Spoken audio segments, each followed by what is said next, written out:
Hello students, let's see this question. The question says aqua solution of HNO3, KOH, CH3COOH and CH3COONA of identical concentrations are provided. तो ये आपको aqua solutions दिए जिनकी concentration equal है but volume can be different, right? Volume different हो सकता है. So हम इसमें दोनों scenarios मान के चल रहे हैं हम. ठीक है, तो हमसे कह रहे हैं the pair of solutions which form a buffer upon mixing is, हमें बताना है कि बफर बनना चाहिए. सो हम वो सोल्यूशन वो कंडीशन मान लेंगे जिसमें बफर बन रहा होगा. ठीक है, सो बफर क्या होता है? एक ऐसा सोल्यूशन होता है जिसमें अगर आपने स्मॉल अमाउंट ऑफ एसिड या बेस डाल दिया या इसका डाइल्यूशन कर दिया तो वो एक सर्टेन पीएच पर पीएच को चेंज होने से रोक सकता है, पीएच की रेजिस्टेंस को पीएच को रेजिस्ट चेंज होने से रेजिस्ट कर सकता है. ठीक है, सो बफर्स आपके दो टाइप के होते हैं, एक तो एसिडिक बफर होता है और एक बेसिक होता है. एसिडिक बफर कैसे बनता है? जब आप वीक एसिड के अंदर क्या डाल देते हो? इसका कॉन्जुगेट इट्स कॉन्जुगेट बेस डाल देते हो. और बेसिक बफर कैसे बनता है? जब वीक बेस के साथ में इसका क्या कर देते हो? कॉन्जुगेट एसिड डाल देते हो. क्लियर? अच्छा, इट इज पॉसिबल ओनली जब आपके मिक्सचर के अंदर वीक बेस उसका कॉन्जुगेट एसिड या वीक एसिड उसका कॉन्जुगेट बेस दोनों प्रेजेंट होने चाहिए. ठीक है, अब देखो HNO3 क्या होता है? एक स्ट्रॉन्ग एसिड होता है. KOH क्या होता है? स्ट्रॉन्ग बेस होता है. एसिटिक एसिड क्या होता है? एक वीक एसिड होता है. और CH3COONA क्या होगा? सॉल्ट है. तो सॉल्ट होगा तो कैटायन और अनायन अलग हो जाएंगे. जो एनायन है CH3COONA वो क्या है? एसिटिक एसिड का कॉन्जुगेट बेस है.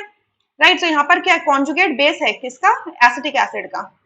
Conjugate base of acetic acid, या मैं कहूँ कि salt of conjugate base of weak acid. ठीक है, ऐसे लिख देती हूँ. ठीक है, सो अगर आप देखो फर्स्ट में लिखा हुआ है HNO3 स्ट्रॉन्ग एसिड है और ये क्या है? ये एक वीक एसिड है. तो स्ट्रॉन्ग एसिड और वीक एसिड क्या करेंगे? इनका सिर्फ एक मिक्सचर बन जाएगा, तो ये तो बफर नहीं बना सकते. ठीक है, सेकंड में लिखा है स्ट्रॉन्ग बेस है KOH और आपका क्या दिया हुआ है? सॉल्ट दिया है किसका? Conjugate base of weak acid. So आपका जो सेकंड ऑप्शन के अंदर आपका जो KOH है वो तो कंप्लीटली डिसोसिएट होकर K प्लस दे देगा और OH नेगेटिव दे देगा. और आपका जो सॉल्ट है CH3COONA ये भी सॉल्ट है तो सोल्यूशन के अंदर क्या देगा? CH3COO माइनस देगा प्लस Na पॉजिटिव देगा. ठीक है, तो ये क्या होगा? कैटायन और एनायंस का सिंपल एक मिक्सचर बन जाएगा और कुछ नहीं अलग से होने वाला. क्लियर?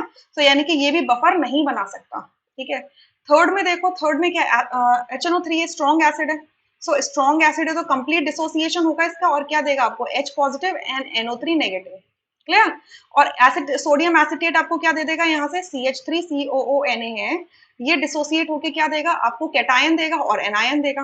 ठीक है, कैटायन देगा और एनायन देगा. अब देखो CH3COONA है क्योंकि ये कॉन्जुगेट बेस है किसका? एक वीक एसिड का. तो ये क्या करेगा? फटाफट से कोशिश करेगा कि इस प्रोटॉन को ट्रैप कर ले और किस में कन्वर्ट हो जाए? एसिटिक एसिड में कन्वर्ट हो जाए.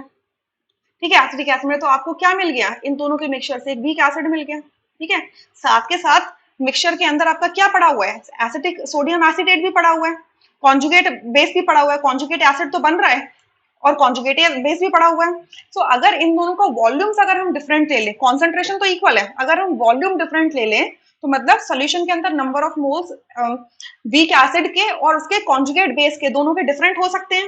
राइट, तो उस केस में ये क्या बनाएगा? बफर सोल्यूशन बना देगा. क्लियर? क्योंकि देखो वीक एसिड तो यहाँ पे प्रेजेंट है और आपका ये सॉल्ट भी यहाँ पर प्रेजेंट होगा कहीं ना कहीं. ठीक है, अच्छा, तो ये बफर सोल्यूशन बनाएगा. अब फोर्थ के अंदर देखो ये क्या है? वीक एसिड है. तो वीक एसिड प्रेजेंट, ये तो एक वीक एसिड है और CH3CONA इसका क्या? कॉन्जुगेट सॉल्ट है, सॉल्ट प्रेजेंट है किसका? कॉन्जुगेट बेस का. ये मतलब इसका कॉन्जुगेट बेस प्रेजेंट है मिक्सचर के अंदर. तो ये तो क्लियरली इस एसिडिक डेफिनेशन को, एसिडिक बफर की डेफिनेशन को दिखा रहा है. तो यानी कि फोर्थ ऑप्शन भी क्या कर रहा है? आपका बफर का क्रिएशन कर रहा है. कौन सा बफर? Acidic buffer. सो इसमें से कितने पेयर्स बफर बना रहे हैं? दो पेयर बना रहे हैं, यानी कि थर्ड और फोर्थ ऑप्शन यहाँ से करेक्ट है, rest option are incorrect. I hope you understood this question. Thank you.